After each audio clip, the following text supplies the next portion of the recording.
Good morning friends, welcome back to my another vlog. তো অনেক দিন আমি কোনো ভ্লগ দিতে পারিনি। তো আজকের দিনটা খুব স্পেশাল একটা ডে, কারণ আজকে আমার পুচুর জন্মদিন। তো সকাল সকাল চলে গেলাম মিয়ামরের স্টোরে। তো ওখান থেকে একটা কেক আমার পছন্দ করে রেখেছিলাম আগের থেকে। তো দাদাকে বলতে দাদা দিয়ে দিল কেকটা, বললো যে কি লিখবো নাম। দাদা এখানে নাম লিখছে। তো আমি দাদাকে বললাম ওখানে পুচু 2 ইয়ার্স লিখতে। তো দাদা বললো কি খুব বাচ্চা? আমি বললাম হ্যাঁ, আমার পেট। তো তারপরে এখানে আরও কেক দেখছিলাম, এখানে ঈদের জন্য আরও নতুন নতুন কেক এসছে। তারপরে এখানে একটা আবোল তাবোল নামে একটা নতুন কেক এসছে। মিয়া আমরের শাহী টুকরা নামে একটা নতুন আইটেম লঞ্চ করেছে ঈদ স্পেশাল। তো আমি কেকটা নিয়ে চলে এলাম বাড়িতে যথারীতি।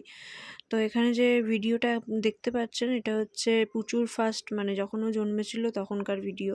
তো তারপরে ওর তখন আমরা দেখতে পাই যে ওর হাতটা এরকম ব্যাকা ছিল। তো আমার মায়ের তো প্রচণ্ড টেনশন যে এরকমভাবে দু হাতই ব্যাকা, কীভাবে ও হাঁটবে চলবে বা কিছু।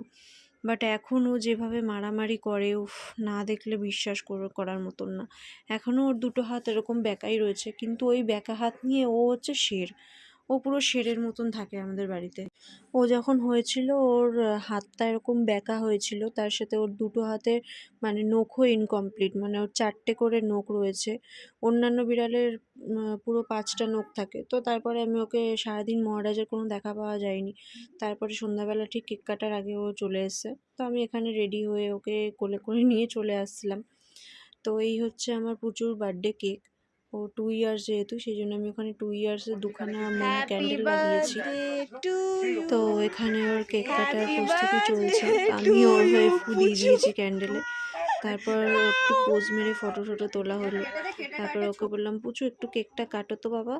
তো এই হচ্ছে এই পুচু আমার কেক কাটছে এখন, কি সুন্দর করে দেখুন, 2 হাত দিয়ে আবার ধরেছে। তো তারপর ওকে একটু কেকটা খাইয়েও দিলাম। তো কেক খাওয়ানোর পর মানে সবাইকে আমি কেক টেক খাইয়ে দিলাম। তো আজকের ভিডিওটা ভালো লাগলে লাইক কমেন্ট